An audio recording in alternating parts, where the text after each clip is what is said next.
الحمد لله رب العالمين والصلاة والسلام على أشرف المرسلين وعلى آله الطيبين الطاهرين وصحابته أجمعين ومن تبعهم بإحسان إلى يوم الدين أما بعد. Nous continuons par la grâce d'Allah subhanahu wa ta'ala et sa permission cette lecture du Coran de Surat Sad que nous avons débuté hier avec son explication en langue française. Alors nous sommes arrêtés hier au verset 20 de cette sourate. أعوذ بالله من الشيطان الرجيم وهل أتاك نبأ الخصم إذ تسوروا المحراب إذ دخلوا على داود ففزع منهم قالوا لا تخف خصمان بغى بعضنا على بعض فاحكم بيننا بالحق ولا تشطط واهدنا إلى سواء الصراط إن هذا أخي له 99 نعجة ولي نعجة واحدة فقال أكفلنيها وعزني في الخطاب قال لقد ظلمك بسؤال نعجتك إلى نعاجه وإن كثيرا من الخلطاء ليبغي بعضهم على بعض إلا الذين آمنوا وعملوا الصالحات وقليل ما هم وظن داود أنما فتناه فاستغفر ربه وخر راكعا وأناب فغفرنا له ذلك وإن له عندنا لزلفى وحسن مآب يا داود إنا جعلناك خليفة في الأرض فاحكم بين الناس بالحق ولا تتبع الهوى فيضلك عن سبيل الله إن الذين يضلون عن سبيل الله لهم عذاب شديد بما نسوا يوم الحساب وما خلقنا السماء والأرض وما بينهما باطلا ذلك ظن الذين كفروا فويل للذين كفروا من النار أم نجعل الذين آمنوا وعملوا الصالحات كالمفسدين في الأرض أم نجعل المتقين كالفجار كتاب أنزلناه إليك مبارك ليدبروا آياته وليتذكر أولو الألباب ووهبنا لداود سليمان نعم العبد إنه أواب إذ عرض عليه بالعشي الصافنات الجياد فقال إني أحببت حب الخير عن ذكر ربي حتى توارت بالحجاب ردوها علي فطفق مسحا بالسوق والأعناق ولقد فتنا سليمان وألقينا على كرسيه جسدا ثم أناب قال رب اغفر لي وهب لي ملكا لا ينبغي لأحد من بعدي إنك أنت الوهاب فسخرنا له الريح تجري بأمره رخاء حيث أصاب والشياطين كل بناء وغواص وآخرين مقرنين في الأصفاد هذا عطاؤنا فامنن أو أمسك بغير حساب وإن له عندنا لزلفى وحسن مآب. Donc nous avons lu du verset 20 au verset 40 de sourate Sad. Allah subhanahu wa ta'ala dit à partir du verset 21 dans le sens: le récit des plaideurs qui escaladèrent le mur de l'oratoire t'est-il parvenu? Lorsqu'ils s'introduisirent chez Daoud, chez David, il en éprouva de la peur, mais ils dirent: n'aie crainte, nous sommes deux plaideurs et l'un de nous a abusé de l'autre. Juge donc entre nous en toute justice et sans partialité et guide-nous vers la voie droite. L'un d'eux dit: voici mon frère qui possède 99 brebis, tandis que je n'en ai qu'une. Il m'a dit: confie-la moi, et il a eu le dessus sur moi dans la discussion. David, alayhi salatu wassalam, dit: par Allah, il a été injuste envers toi en te demandant ta brebis pour l'ajouter aux siennes. Nombre d'associés se font du tort entre eux, à l'exception de ceux qui croient et accomplissent des œuvres pieuses, mais ils sont bien rares. Daoud réalisa que nous l'avions mis à l'épreuve. Il demanda alors pardon à son Seigneur, tomba prosterné et se repentit. Nous lui avons pardonné cela dans l'au-delà. Il sera proche de nous et jouira d'un excellent lieu de retour. Ô Daoud, nous t'avons fait succéder aux prophètes sur terre. Juge donc entre les hommes en toute équité et ne suis pas tes passions, sinon elles t'égareront du sentier d'Allah. Ceux qui s'égarent du sentier d'Allah subiront un dur châtiment pour avoir oublié le jour du jugement. Après qu'Allah tabaraka wa ta'ala ait cité les bienfaits qu'il a donnés au prophète Daoud alayhi salatu wassalam, nous avons vu cela dans l'explication et dans la récitation d'hier. Et parmi les bienfaits qu'il lui a accordés, il y a le fait, l'art d'arbitrer les litiges entre les gens, au point de devenir célèbre pour cela. Allah tabaraka wa ta'ala mentionne le récit des deux plaideurs qui avaient un différend entre eux. Allah subhanahu wa ta'ala avait fait en sorte qu'il soit une épreuve pour Daoud et un moyen de se ressaisir après avoir fait un faux pas. Allah lui pardonna subhanahu wa ta'ala et accepta son repentir et lui soumit cette question, c'est-à-dire cette affaire, cette épreuve. Et Allah tabaraka wa ta'ala a demandé à son prophète Mohammed sallallahu alayhi wa sallam: connais-tu l'histoire de ces deux plaideurs? Cette histoire étonnante qui escaladèrent le prétoire, le lieu où Daoud alayhi salatu wassalam s'adonnait à la dévotion, sans lui demander sa permission ni attendre son autorisation. Ils ne sont pas entrés chez lui par la porte. C'est pour cela que lorsqu'il les a vus, il prit peur. Et ils lui ont dit directement: ne prends pas peur, ne crains rien, nous sommes deux plaideurs, l'un de nous a agi inéquitablement avec l'autre. Il a fait preuve d'injustice envers l'autre.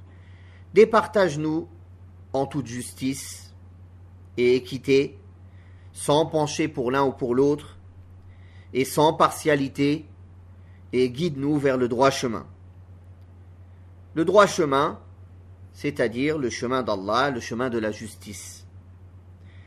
Juge entre nous selon ce qu'Allah subhanahu wa ta'ala a révélé comme justice et droit.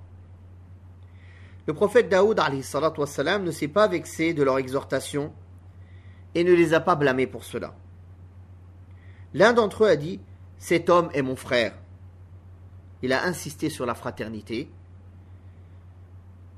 Cette fraternité, qu'elle soit dans la religion, ou dans la parenté, ou l'amitié, parce que cela implique d'être juste, et le rejet de l'injustice encore plus quand la personne est proche. et que l'injustice envers le frère est encore plus grave qu'une autre injustice envers une personne étrangère. Il a dit, mon frère, cet homme est mon frère, il possède 99 brebis. Donc les exégètes ont divergé. Que veut dire 99 brebis? Est-ce que c'est des vraies brebis? Et les savants du tafsir, de l'exégèse du Coran, ont dit que cela veut dire les épouses. Les épouses, car c'est une kinaya, c'est une façon d'appeler les épouses. Donc, l'un d'entre eux avec 99 épouses. Ce qui est une grande faveur, qui implique pour lui la suffisance et le contentement pour ce que Allah tabaraka wa ta'ala lui a octroyé et donné. Et moi, je n'en ai qu'une. Et il veut me la prendre. Et il m'a demandé de la lui céder. Afin qu'elle soit pour lui. Et j'ai dû m'incliner devant son insistance. C'est-à-dire qu'il est arrivé à me convaincre, ou presque, en insistant là-dessus. Après avoir écouté ces propos, Daoud alayhi salatu wassalam prit la parole. Il y a lieu de signaler que normalement un juge doit écouter les deux parties et ne doit pas juger entre deux personnes avant d'écouter les deux parties. Il est interdit à un juge de juger sans écouter les deux parties et de réunir tous les éléments. D'ailleurs, c'est ce que je répète incessamment et constamment à toute personne qui nous envoie des questions sur les conflits. Oui, mon mari ci, oui, ma femme ça, oui. On ne juge pas les conflits, car pour juger les conflits, il faut qu'une personne vous accueille, une personne déjà qui a la science de connaître les détails sur ce domaine, qui va accueillir tous les belligérants, les plaideurs, les témoins s'il y en a besoin, les preuves, et il va faire une longue assise où il va devoir écouter chacun, revoir en détail depuis le début de l'histoire qu'est-ce qui s'est exactement passé, pour à la fin donner un jugement. Donc ce que font beaucoup de nos sœurs et de nos frères, à essayer d'appeler à l'étranger ou contacter des personnes de science, oui, on m'a fait ci, ça, quel est le jugement? C'est inutile. Même s'ils arrivent à obtenir une réponse, en réalité, ce n'est pas de cette manière qu'on règle les conflits. Il faut absolument que chacun donne le détail de ses preuves. Puis le juge pourra juger en toute conscience et en toute connaissance de cause. Barakallahu fikum. Donc, là on pourrait dire, Daoud alayhi salatu wassalam a jugé sans écouter la deuxième partie. Effectivement, pourquoi? Parce que la deuxième partie était présente et il a agréé ce que la première partie a dit. C'est-à-dire, il n'a pas relevé. Il n'a pas dit je ne suis pas d'accord, cela ne s'est pas passé comme ça. C'est-à-dire, il lui a donné l'occasion à la deuxième partie de s'exprimer. Sauf que la deuxième partie n'a pas désiré s'exprimer, car elle considérait que ce qu'a dit la première partie était juste et était suffisant pour que Daoud alayhi salatu wassalam puisse donner son jugement. Donc, il a donné son jugement en disant, ton frère a effectivement commis une injustice en te demandant ton épouse pour l'ajouter à son groupe d'épouses. Et c'est là l'habitude chez la plupart des associés et des partenaires. Il lui a ajouté un grand nombre d'associés. N'hésite pas à se léser les uns les autres, car l'injustice est une caractéristique propre à l'être humain. À l'exception de ceux qui croient en Allah et font de bonnes œuvres, ce qu'ils ont avec eux comme foi et bonnes œuvres les empêche de léser les gens de leurs droits. Mais hélas, ces derniers sont fort peu nombreux. Comme a dit Allah tabaraka wa ta'ala dans un autre verset, dans le sens, et rares sont mes serviteurs qui sont reconnaissants. Wa qalilun min ibadiya ash-shakur. Et Daoud, alayhi salatu wassalam, a su, après avoir jugé entre eux, que nous le mettions à l'épreuve dans cet exemple, c'est-à-dire que nous le mettons en examen et que nous le soumettons à cette épreuve afin qu'il se ressaisisse. Daoud alayhi salatu wassalam implora alors le pardon de son Seigneur pour ce qu'il avait fait comme erreur et se prosterna en se repentant, en revenant à Allah tabaraka wa ta'ala par le repentir et la dévotion. Nous lui avons alors pardonné la faute qu'il avait commise et nous lui réservons auprès de nous une place de choix. C'est-à-dire Allah tabaraka wa ta'ala l'a honoré par diverses faveurs en disant qu'il lui a préparé auprès de lui une place de choix, un degré très élevé et une proximité d'Allah tabaraka wa ta'ala. Et nous lui accordons un beau lieu de retour, c'est-à-dire une faculté de revenir à nous. Allah subhanahu wa ta'ala n'a pas parlé de cette erreur qu'a fait Daoud alayhi salatu wassalam, parce qu'il n'y a aucun intérêt pour nous à le connaître. Aussi, chercher à le connaître, c'est s'astreindre à une chose impossible à concrétiser. L'intérêt dans cela réside dans ce qu'Allah nous a raconté de sa compassion envers son serviteur, de même que du repentir de ce dernier et de son retour vers Allah subhanahu wa ta'ala. Après son repentir, son degré s'est élevé et il est devenu meilleur qu'avant. Ô Daoud, ô David, nous faisons de toi un successeur sur terre pour gérer les affaires religieuses et les affaires profanes des gens. Juge entre les hommes en toute équité, c'est-à-dire avec la loi d'Allah, avec ce qu'Allah a révélé, avec justice, car la justice est ce qu'Allah a révélé. Certes, ceci n'est possible que si l'on possède la connaissance de ce qui est obligatoire, la connaissance du contexte dans lequel on vit et la capacité d'agir pour le droit. Effectivement, parfois, des personnes nous relèvent certains conflits ou certaines injustices qu'ils ont subies et ils vivent en terre de kufr. Et la loi des kuffars a été jugée contre eux. Et ils nous demandent quel est le statut de l'islam sur ça. À quoi ça sert? Je n'ai pas le pouvoir de faire appliquer ce jugement. C'est-à-dire si je dis oui, leur jugement est faux, la personne il va aller faire quoi? Il va pouvoir aller récupérer par exemple la garde de ses enfants? Ou bien il va pouvoir aller récupérer le droit qu'on lui a enlevé? Non. Donc ça c'est un des méfaits de vivre sous la croupe des kuffars et sous leur loi. Donc Allah tabaraka wa ta'ala a dit à Daoud alayhi salatu wassalam de juger par la loi d'Allah en toute équité, avec science, avec connaissance. Et garde-toi de suivre tes penchants et tes passions, en étant partial avec quelqu'un en vertu d'un lien de parenté, d'une amitié, d'un amour ou d'une haine. Et ceci est la qualité de la personne qui juge avec impartialité. C'est-à-dire qu'il est juste envers son ami comme envers son ennemi. Et que s'il a jugé une affaire, il ne regarde pas les liens qui le lient aux personnes qui sont face à lui. Et que sa haine envers un peuple ne le pousse pas à être injuste. Mais il essaye de rester toujours juste dans son jugement.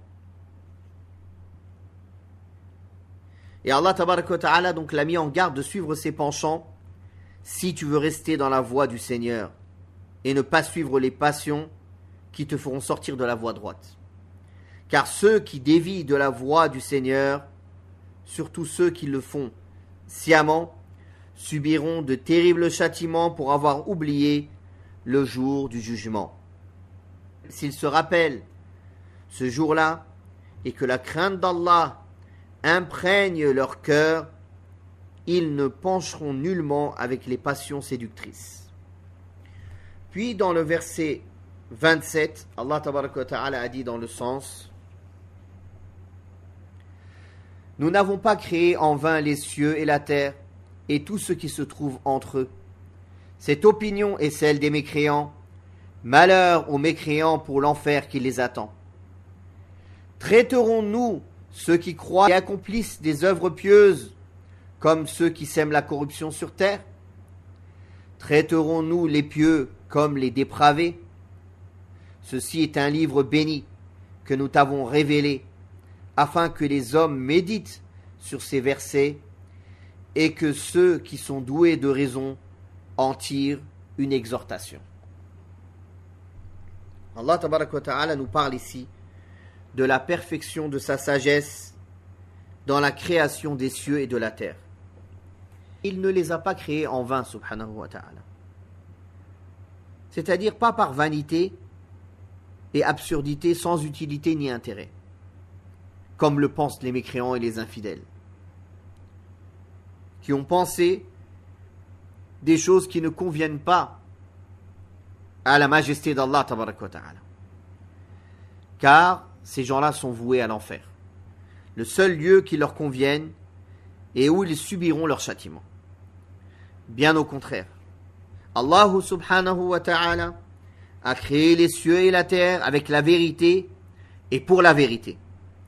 Il les a créés pour que les hommes sachent la perfection de sa science et de sa puissance, ainsi que l'immensité de son pouvoir, et pour qu'ils sachent qu'il est le seul à mériter l'adoration, en dehors de ceux qui ne sont pas capables de créer le poids d'un atome, dans les cieux ou sur terre, et qu'ils sachent que la résurrection est une réalité, le jour où Allah tranchera entre les gens de bien et ceux du mal. Que l'ignorant de sa sagesse ne pense pas qu'Allah va les mettre sur le même pied d'égalité, le pieux et le pervers, ceux qui croient et font le bien et ceux qui sèment le mal sur terre. Non. Ils ne seront pas sur un même pied d'égalité auprès d'Allah. Ceci est incompatible avec la sagesse d'Allah tabaraka wa ta'ala et son jugement. Puis il a parlé du Coran, ce livre béni que nous t'avons révélé. C'est-à-dire qui contient un grand bien, une science immense. Il sert de guidance contre l'égarement, de remède contre le mal et de lumière dans les ténèbres. Il contient tout jugement juste dont ont besoin les hommes responsables et toutes les preuves formelles pour étayer toutes les demandes. Tout cela fait de lui le plus majestueux des livres qui ne cesse d'ébahir le monde depuis qu'Allah subhanahu wa ta'ala l'a révélé.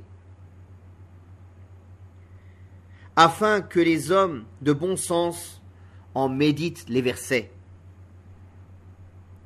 Et ceci est le but de la révélation. Un des buts de la révélation est que les hommes méditent les versets en extrayant leur science et leur connaissance et en étudiant leurs secrets et leur sagesse. En effet, c'est avec la méditation continue et approfondie des versets d'Allah tabaraka wa ta'ala et de leur signification qu'on arrive à s'imprégner de sa bénédiction et de son bien. Cela prouve l'incitation à méditer les versets du Coran, qui est une des meilleures œuvres. En outre, la récitation suivie de la méditation est meilleure et bien meilleure que la récitation rapide dépourvue de méditation. Et les hommes intelligents tirent profit et leçon de ce qu'ils méditent du Coran. Ceci prouve que c'est en fonction de son intelligence et de sa raison que l'homme tire utilité et profit du Coran. Puis Allah tabaraka wa ta'ala continue avec l'histoire de Daoud en parlant de Sulayman.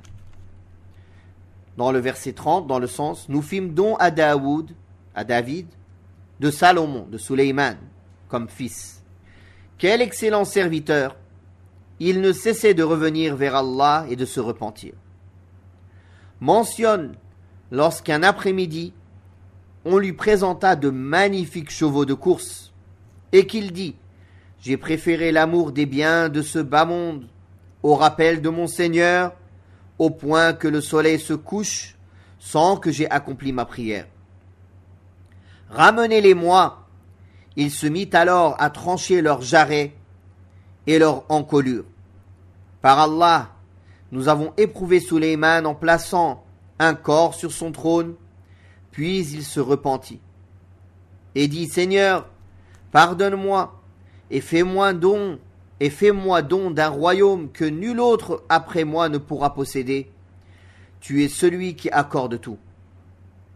Nous lui avons soumis le vent qui, sur son ordre, soufflait modérément là où il voulait, ainsi que des démons bâtisseurs et plongeurs, et d'autres encore enchaînés par deux dans des carcans. Tels sont nos dons, ô Sulayman, distribue-les ou garde-les sans avoir à rendre de compte. Dans l'au-delà, il sera proche de nous et jouira d'un excellent lieu de retour.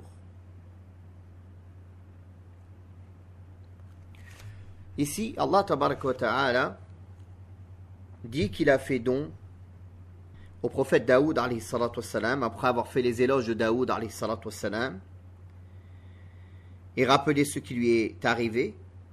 Il lui a fait don d'un fils prophète, qui est Sulayman alayhi salatu wassalam,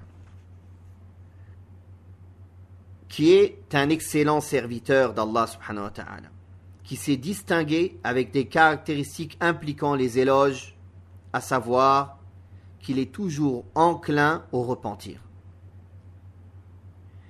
Il revient toujours à Allah tabaraka wa ta'ala dans toutes les circonstances de sa vie, par le repentir, l'amour d'Allah, son évocation, les invocations et les implorations, de même que les efforts en vue de plaire à Allah subhanahu wa ta'ala. C'est pour cela que lorsque les beaux et élégants chevaux coursiers défilèrent devant lui toute la journée, ils lui firent oublier la prière de l'après-midi et ses évocations d'Allah tabaraka wa ta'ala. Ce faisant, il dit en regrettant son geste, en revenant vers Allah et en montrant son amour pour lui plus que pour toute autre chose, ainsi l'attachement aux biens de ce monde, c'est-à-dire que j'ai préféré les biens de ce monde, en particulier les chevaux coursiers, m'a fait oublier d'invoquer mon Seigneur. Et le soleil s'est déjà couché sans que j'aie accompli ma prière. Ramenez-les-moi. Ils les lui ramenèrent, et il leur fit trancher les jarrets et les encolures. Il coupa avec son épée les jarrets de ses chevaux et leurs encolures. Nous avons soumis Sulayman à une épreuve, c'est-à-dire nous lui avons fait subir une épreuve et un examen en lui faisant enlever son royaume en raison d'une incapacité découlant d'une cause naturelle, en déposant un corps, un spectre sur son trône. Cheikh Sa'di dit, c'est-à-dire un démon qu'Allah a décidé de mettre sur le trône de son royaume pour y régner le temps de son épreuve. Mais il se repentit par la suite, c'est-à-dire que Sulayman revint vers Allah subhanahu wa ta'ala et fit acte de repentir, en disant, dans le sens, Seigneur, dit-il, pardonne-moi et accorde-moi un royaume que nul autre après moi ne puisse avoir. Tu es le dispensateur suprême. Allah exauça son invocation et lui pardonna. Il lui restitua son royaume et le rendit encore plus grand et plus puissant, au point où personne après lui n'en eut de pareil. Il s'agit de la soumission des démons à son pouvoir, qui lui bâtissaient tout ce qu'il voulait, qui plongeait pour lui dans la mer en y retirant les perles et les joyaux. Celui parmi eux qui lui désobéissait était enchaîné. Nous lui avons dit, tels sont nos dons, fais-en ce que bon te semble. Distribue-les à qui tu veux, ou garde-les sans avoir à rendre de compte, car il sait que Sulayman alayhi salatu wassalam ne le fera qu'en toute justice. Et ne pense pas que ces dons accordés à Sulayman se limitent seulement à ce bas monde. Loin s'en faut, puisqu'il bénéficiera dans l'au-delà de grands bienfaits. C'est pour cela qu'Allah tabaraka wa ta'ala a dit dans le sens, Sulayman occupe une place de choix auprès de nous et nous lui avons assuré un beau lieu de séjour. C'est-à-dire qu'il est parmi les rapprochés d'Allah tabaraka wa ta'ala, ceux qui sont honorés par diverses formes de faveurs divines. Dans ce passage de Surat Sad, Allah tabaraka wa ta'ala a raconté le récit de Daoud et de Sulayman alayhima as-salatu was-salam, ou alayhima as-salam. Et parmi les avantages que l'on peut tirer de ce récit qui a été raconté, il y a le fait qu'Allah tabaraka wa ta'ala a raconté à son prophète Muhammad sallallahu alayhi wa sallam les récits de ceux qui l'ont précédé afin d'affermir son cœur et de rendre sereine son âme en lui parlant de leur dévotion, de leur patience et de leur repentir, ce qui est de nature à l'inciter à rivaliser avec eux dans les bonnes œuvres et à se rapprocher d'Allah tabaraka wa ta'ala comme ils se sont rapprochés de lui et à faire preuve de patience devant les torts de son peuple. C'est pour cela qu'après avoir mentionné les torts que le peuple de Muhammad sallallahu alayhi wa sallam lui faisait subir et ses propos désobligeants à son égard, il lui recommanda de patienter et de se rappeler son serviteur Daoud en s'inspirant de son exemple. Parmi les avantages de cette histoire, il y a le fait qu'Allah aime la vigueur et la force dans son adoration, c'est-à-dire la force du cœur et du corps, car il émane de cette force comme effet de l'adoration et excellence ce qui n'émane pas de l'indolence et de la faiblesse.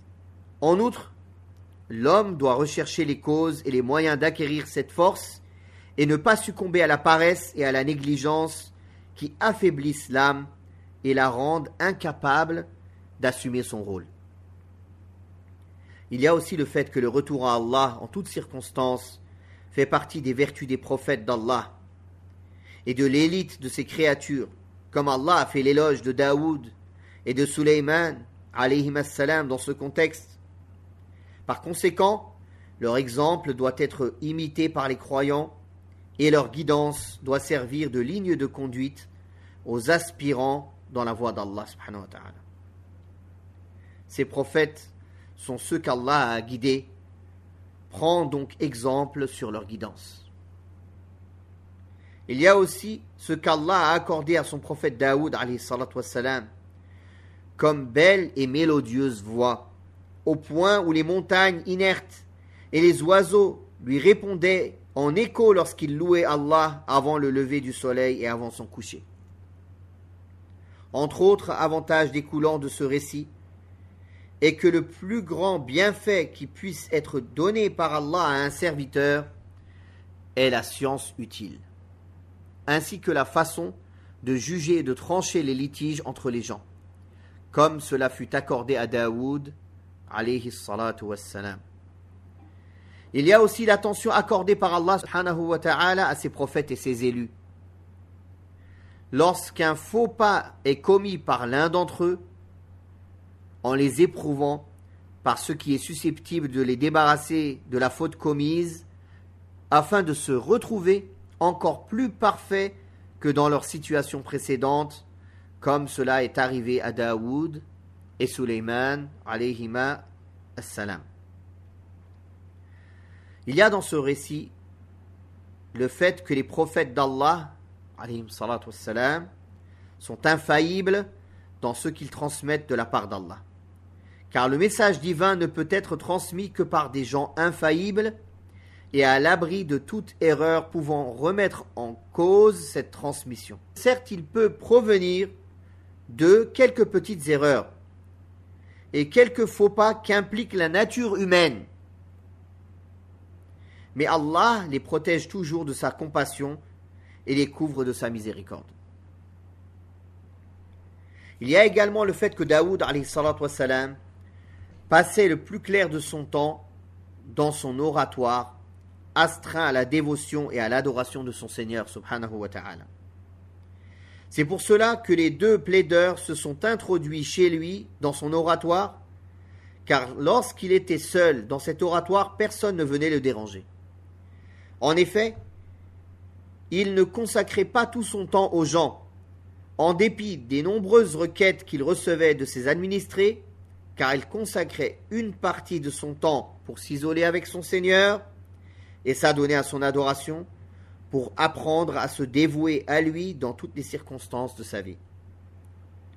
Il y a dans ce récit le fait qu'il importe d'utiliser les bonnes convenances dans les visites à rendre aux dirigeants et autres, car lorsque les deux plaideurs entrèrent chez Daoud de façon inhabituelle et en évitant de le faire par la porte réservée à cet effet, il eut peur d'eux et pensa que cela était inconvenant. Il y a également le fait que le dirigeant ou le juge ne doit pas s'empêcher de juger avec justice malgré l'inconvenance des plaideurs et leur comportement inadéquat. Parmi les avantages et les desseins découlant de ce récit, on y trouve la perfection de la compassion de Daoud alayhi salatu wassalam, qui ne s'est pas offusqué de l'intrusion des deux plaideurs chez lui sans sa permission, alors qu'il était roi, et ne les a pas blâmés pour cela. Il y a aussi la permission pour la victime d'une injustice de dire à celui qui l'a lésé d'un droit « tu m'as fait du tort » ou « tu es un injuste ». Et autre expression en vertu de ce verset, où Allah Ta'ala dit dans le sens que l'un des deux plaideurs a dit « nous sommes deux plaideurs, l'un de nous a agi avec injustice envers l'autre ». Il y a aussi le fait que celui qui est exhorté et conseillé, même s'il s'agit d'un homme important et à la science considérable, ne doit pas s'offusquer et se courroucer lorsqu'il est conseillé ou exhorté par quelqu'un. Bien au contraire, il doit accepter cela de lui et l'en féliciter. C'est ainsi que lorsque les deux plaideurs donnèrent un conseil à Daoud, il ne s'en est pas offusqué et ne s'est pas courroucé, et cela ne l'a pas empêché de juger avec justice et équité. Il y a également le fait que la fréquentation des proches et des amis et les transactions financières entre eux sont source de différends entre eux et de torts des uns envers les autres, que seule la crainte d'Allah subhanahu wa ta'ala peut empêcher cela, de même que la patience, la foi et les bonnes œuvres. Certes, cela est très rare parmi les gens. Il y a aussi dans ce récit le fait que la demande de pardon et l'adoration, surtout la prière, sont de nature à faire expier les péchés, car Allah a fait du pardon de la faute de Daoud alayhi salatu wassalam la conséquence de sa demande de pardon et sa prosternation. Il y a également l'honneur qu'a fait Allah subhanahu wa ta'ala à ses serviteurs Daoud et Sulayman, David et Salomon, en les rapprochant de lui et en leur accordant une rétribution considérable. On ne doit pas penser en effet que ce qui leur est arrivé diminue de leur degré aux yeux d'Allah.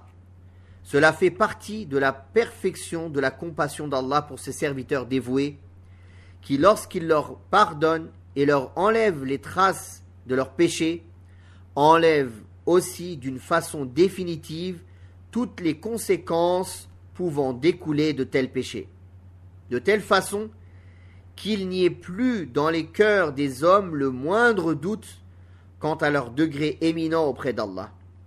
Aussi, Allah enlève toute trace pouvant donner lieu à de tels doutes, car rien n'est impossible à Allah subhanahu wa ta'ala, le généreux et le pardonneur.